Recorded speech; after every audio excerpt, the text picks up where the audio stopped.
இன்றே டவுன்லோட் செய்து உங்கள் ஃபேவரட் ஷோக்களை என்ஜாய் பண்ணுங்க.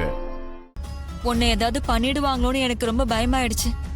அந்த பயத்துலதான் உன்கிட்ட கூட சொல்லாம நான் அங்க போயிட்டேன்.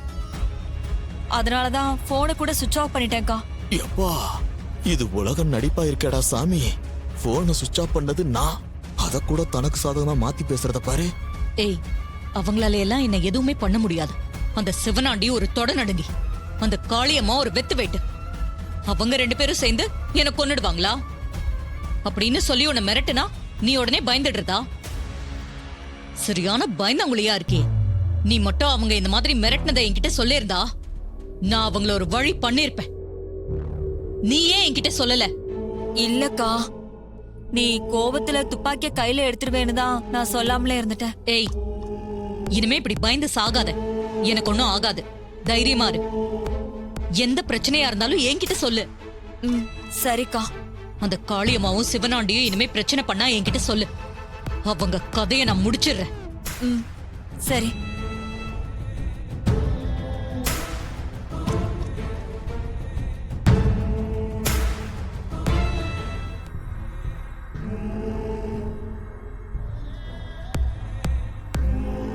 இதெல்லாம் உன் வேலைதானே எனக்கு நல்லாவே தெரியும்.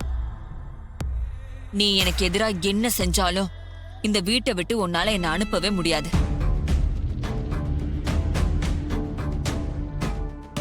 பார்த்தல இந்த விஷயத்துல நீ எப்படி மொக்க வாங்கினேன்னு. என் அக்கா நீ சொல்ற எதையும் நம்ப மாட்டா. ஆனா உனக்கு எதிரா நான் சொல்றது எல்லாத்தையும் நம்புவா. நீங்க இன்னைக்கு தப்பிச்சிருக்கலாம். இதே மாதிரி எல்லா வாட்டியும் தப்பிக்க முடியாது. சீக்கிரமே நீங்க யாருன்னு அத்தைக்கு தெரிய வரும். அந்த நாள் ரொம்ப தூரத்துல இல்ல. நீ முதல்ல இந்த வீட்டுல எவ்வளவு நாள் இருக்கேன்னு பாரு. நான் குடுக்கிற டார்ச்சர்ல நீ எப்படி கதறிக்கிட்டு ஓடுறேன்னு பாரு.